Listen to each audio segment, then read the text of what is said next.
بسم اللہ الرحمن الرحیم۔ السلام علیکم۔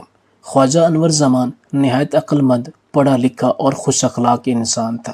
آہستہ آہستہ اس کا آنا جانا بادشاہ کے دربار میں ہو گیا اور بادشاہ بھی اس کو پسند کرنے لگا، کیونکہ وہ ہمیشہ بادشاہ کو اچھی اچھی باتیں بتایا کرتا اور رعایا کی خوشحالی اور بہتری کی تدبیریں سمجھایا کرتا تھا۔ رفتہ رفتہ بادشاہ کو خواجہ انور زمان پر اتنا بھروسہ ہو گیا کہ کسی امیر و غریب وزیر پر اتنا بھروسہ نہ تھا۔ بادشاہ کو جب بھی کوئی مشکل درپیش ہوتی، وہ سب سے پہلے خواجہ انور سے مشورہ کرتا۔ ہمیشہ ہی بادشاہ نے محسوس کیا کہ خواجہ کا مشورہ بہت کارآمد ہوتا ہے۔ بادشاہ نے محل کے پہرے داروں، سپاہیوں اور غلاموں کو حکم دے رکھا تھا کہ خواجہ انور جب چاہے شاہی محل میں آ سکتا ہے، اسے بالکل نہ روکا جائے اور سب اس سے عزت و احترام سے پیش آئیں۔ یہ صورتحال بادشاہ کے ایک وزیر کو ناگوار گزرتی۔ بادشاہ کا یہ وزیر ایک مکار اور کینہ پرور شخص تھا۔ اسے یہ بات بالکل اچھی نہ لگتی تھی کہ بادشاہ اپنے وزیر کے بجائے خواجہ انور پر اعتماد کرتا ہے اور اسے تمام معاملات میں مشورہ کرتا ہے۔ اس نے سوچا کہ کسی طرح بادشاہ کے دل میں خواجہ انور کے خلاف نفرت پیدا کرنی چاہیے۔ کافی سوچ بچار کے بعد اس نے بادشاہ کے کان خواجہ انور کے خلاف بھرنے کا منصوبہ بنایا۔ ایک دن جب بادشاہ اکیلا تھا، مکار وزیر اس کے پاس گیا اور اسے کہا، بادشاہ سلامت کا اقبال بلند ہو اور آپ کا سایہ ہم پر ہمیشہ قائم رہے۔ سلطنت کو روز بروز ترقی نصیب ہو اور تخت و تاج کی عظمت برقرار رہے۔ یہ غلام بہت دن سے ایک خاص معاملے میں پریشان ہے اور حضور سے اسی سلسلے میں کچھ عرض کرنے کا خواہش مند ہے۔ اگر اجازت عطا فرمائی جائے تو عرض کروں؟ بادشاہ نے کہا، اجازت ہے۔ مکار وزیر نے کہا، علیزا، دو باتیں ایسی ہیں جو سلطنت کی خرابی کا باعث بن سکتی ہیں اور ان سے خود حضور کا تخت و تاج بھی خطرے میں پڑ سکتا ہے۔ حضور، پہلی بات یہ ہے کہ جو لوگ واقعی عزت اور احترام کے حقدار ہوں انہیں وہ عزت نہ دی جائے اور ان کا احترام نہ کیا جائے۔ دوسری بات یہ ہے کہ جو لوگ ادنا درجے کے ہوں اور اس قابل نہ ہوں کہ انہیں بادشاہ منہ لگائے، ان لوگوں کو نچلے درجے سے اٹھا کر اوپر پہنچا دیا جائے۔ بادشاہ انہیں اپنے قریب بٹھانے لگے اور ہر معاملے میں انہیں سے مشورہ کرنے لگے۔ یہ لوگ ادنا ذہن کے ہوتے ہیں، اس لیے ان سے کسی اچھے مشورے کی توقع نہیں کی جا سکتی۔ بادشاہ نے پریشان ہو کر کہا، ہم سمجھے نہیں، تم کہنا کیا چاہتے ہو؟ ذرا کھل کر بات کرو۔ وزیر نے کہا، حضور، گستاخی معاف، میرا اشارہ خواجہ انور کی طرف ہے، جسے حضور نے خواہ مخواہ عزت دار بنا دیا ہے، اور ہر معاملے میں جب تک خواجہ انور آپ کو مشورہ نہ دے آپ اس پر عمل نہیں فرماتے۔ شاید جہاں پناہ کو معلوم نہیں کہ یہ شخص چالاک، مکار اور دھوکے باز ہے۔ شہر کا بچہ بچہ اس کی بدماشیوں سے واقف ہے۔ آپ تو خود سوچ سکتے ہیں کہ خواجہ انور جیسا بدنام آدمی آپ کا مصاحب ہو تو رعایا پر کتنا برا اثر پڑ سکتا ہے۔ بادشاہ نے بڑے غور سے وزیر کی یہ تقریر سنی اور پھر کہا، یہ تم کیا کہتے ہو؟ کیا ہم اتنی عقل بھی نہیں رکھتے کہ اچھے برے اور ادنا والا آدمی میں تمیز کر سکیں؟ جہاں تک ہم نے جانچا اور پرکھا ہے، خواجہ انور نیک، عقل مند اور دیانت دار شخص ہے اور ہمیں اس پر پورا بھروسہ ہے۔ آج تک اس نے جتنے بھی مشورے ہمیں دیے ہیں وہ سب درست اور مفید ثابت ہوئے۔ ہم نے کئی بار اس کی آزمائش کی ہے، ہر دفعہ اسے کھرا اور سچا انسان پایا ہے۔ تم نے اس کے خلاف جو الزامات لگائے ہیں، اب تمہارا فرض ہے کہ انہیں صحیح ثابت کرو، ورنہ ہم تمہیں ایسی عبرتناک سزا دیں گے کہ ہمیشہ یاد رکھو گے۔ یہ سنتے ہی وزیر کا خون خشک ہو گیا۔ دہشت سے مکار وزیر کے چہرے کا رنگ ہلدی کی طرح پیلا پڑ گیا، ہاتھ پاؤں کانپنے لگے۔ فوراً جھک کر بادشاہ کے قدموں کو بوسہ دیا اور ساتھ سلام کر کے رخصت ہوا۔ مکار وزیر ہانپتا کانپتا اپنے مکان پر پہنچا اور ٹھنڈے پانی کے کئی پیالے پیے، تب کہیں اوسان بحال ہوئے۔ اپنے آپ سے کہنے لگا، چلے تھے نمازیں بخشوانے، الٹے روزے گلے پڑ گئے۔ مجھ کم بخت کو کیا خبر تھی کہ خواجہ انور نے بادشاہ پر ایسا جادو کر رکھا ہے کہ اس کے خلاف بادشاہ کچھ بھی سننے کے لیے تیار ہی نہیں۔ اب اگر میں انور کے بارے میں یہ الزام ثابت نہ کر سکا تو بادشاہ مجھے زندہ نہ چھوڑے گا، اور کیا عجب میرا زن و بچہ کولو میں پلوا دے۔ جو وزیر اس معاملے پر غور کرتا تو اسے اپنی ہی جان کے لالے پڑتے نظر آتے۔ اب اس نے دماغ لڑانا شروع کیا کہ وہ کون سی تدبیر ہو سکتی ہے جس کے ذریعے خواجہ انور کو بادشاہ کی نگاہوں سے گرایا جائے۔ سوچتے سوچتے شیطان نے آخر کار مکار وزیر کے کان میں ایک تدبیر پھونکی دی۔